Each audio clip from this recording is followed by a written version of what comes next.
اگر معذوره بله، همین اگه معذوره بخواد بره چون عذر داره.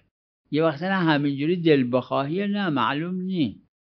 و اما از کلمه زیارت یعنی حضور، نگفتن زیارت زمین کربلا، گفتن زیارت امام حسین علیه السلام، زیارت قبر طاهر حضرت سید الشهدا، یعنی باید تو حرم بره. زیارت اصلا معناش اینه. اگه یک کسی اینجا تو خونش بشینه، امواتش توی مقبره دفن هستن و ازشون حمد میخونه، این زیارت اموات بهش میگن.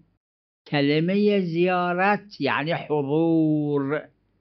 اگه یک کسی دیدن یه مریض میره پیشش حاضر میشه، این زیارت مریض کرده.